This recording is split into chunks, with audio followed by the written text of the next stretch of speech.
जब वो ऑस्ट्रेलिया के खिलाफ टेस्ट सीरीज खेलने 2007 के अंत में गए तो उनके पहले 2 टेस्ट मैच में कम स्कोर देखते हुए उन्हें बाकी की बची हुई सीरीज में खेलने से रोक दिया गया। मीडिया में इस समय भी उनके ब्रेकअप को लेकर ड्रामा चल रहा था। इन सब से युवराज सिंह बहुत ज्यादा हताश हो चले थे। अपनी मनस्थिति संभालने के लिए उन्होंने अपना ध्यान दूसरी ओर लगाने का प्रयत्न किया। क्रिकेट के सितारों और फिल्मी दुनिया के सितारों के बीच के प्रसंगों के बारे में तो हम अक्सर चटकारा लेकर सुनते ही रहते हैं। तमाम मशहूर खिलाड़ियों की तरह युवराज सिंह की जिंदगी में भी कई फिल्मी सितारों से नाम जुड़े।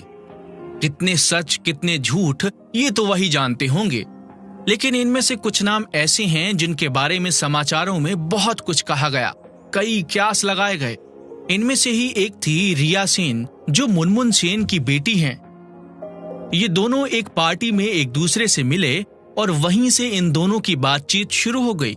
दोस्ती आगे बढ़ी, पर ये रिश्ता भी ज्यादा दिन तक निभ नहीं पाया। उन दोनों का जल्द ही ब्रेकअप हो गया। शायद अभी उनको सच्चा प्यार मिलना बाकी था, लेकिन इस बारे में आगे बात करेंगे। फिलहाल तो 2 बार प्यार में हारने के बाद युवराज सिंह ने तय किया कि वो अब अपना पूरा ध्यान खेलने की तरफ केंद्रित कर देंगे। नवंबर 2008 में जब इंडिया इंग्लैंड के खिलाफ राजकोट में मैच खेल रही थी, तब युवराज सिंह ने इस मैच में 78 बॉल्स में 138 रन बनाए थे। इस मैच में उन्होंने सेकंड फास्टेस्ट सेंचुरी का रिकॉर्ड कायम किया था।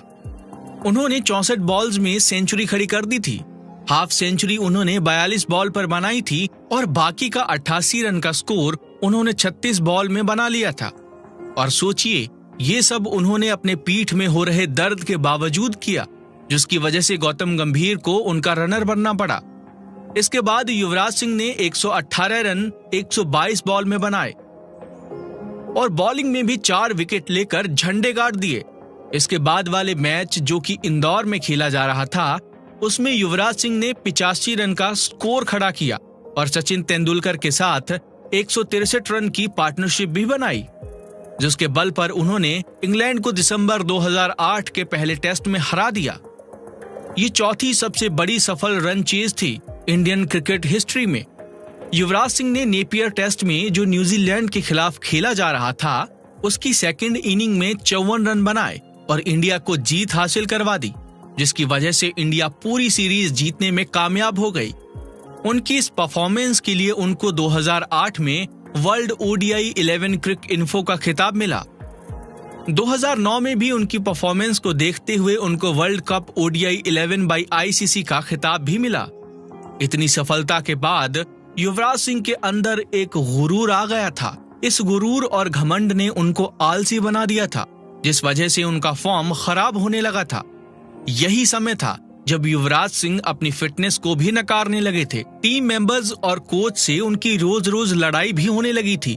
वो अपने आप को बेस्ट समझने लगे थे और किसी की भी बात सुनने को तैयार नहीं हो रहे थे। कुल मिलाकर एक बार फिर वो अपने पतन की ओर चल पड़े थे। उनके इस व्यवहार के कारण जब इंडियन टीम वेस्ट इंडीज में होने वाले वर्ल्ड 2020 से वापस लौटी, तो युवराज सिंह को एशिया कप में जाने से रोक दिया गया और टीम इंडिया से हटा दिया गया। इसके बाद युवराज सिंह को ऑस्ट्रेलिया के खिलाफ खेले जा रहे टेस्ट स्क्वाड से भी हटा दिया गया था। इन 2 सीरीज से हटाए जाने के बाद युवराज सिंह को झटका लगा। इसी के साथ उनका घमंड टूटने लगा और उनको समझ आया कि वो अकेले खास नहीं हैं। वो एक टीम का हिस्सा हैं और उन्हें टीम के साथ ही चलना होगा। जब तक वो काम पर ध्यान नहीं देंगे, तब तक उनकी वैल्यू नहीं होगी। इसलिए वो इसके बाद फिर से जमकर ट्रेनिंग में लग गए और अपने व्यवहार में भी काफी सुधार ले आए। कभी कभी सफलता सर चढ़कर बोलने लगती है, लेकिन जो खुद को समय रहते संभाल ले, उसी को तो समझदार कहते हैं और वही आगे और तरक्की करते हैं। वो कहते हैं ना, सुबह का भूला अगर रात को वापस आ जाए तो उसे भूला नहीं कहते। बहुत अहम सीख मिलती है हमें युवराज सिंह के जीवन के इस भाग से। कभी भी अपनी व्यक्तिगत और प्रोफेशनल जिंदगी को साथ नहीं जोड़ना चाहिए, वरना एक पहलू दूसरे पर हावी हो जाता है। या तो करियर बर्बाद हो जाता है या फिर व्यक्तिगत संबंध। इसलिए एक बैलेंस बनाकर चलना चाहिए। सबसे महत्वपूर्ण बात, हमें अपने ऊपर घमंड नहीं करना चाहिए। यदि आपको कोई गाइड करने का प्रयत्न कर रहा है तो जितना जल्दी हो सके अपनी गलतियों को सुधार लेना चाहिए। युवराज सिंह के जीवन के अगले भाग में हम जानेंगे कि कैसे उन्होंने एक बड़ी आपदा आने के बाद भी वर्ल्ड कप में अपनी बेस्ट परफॉर्मेंस दी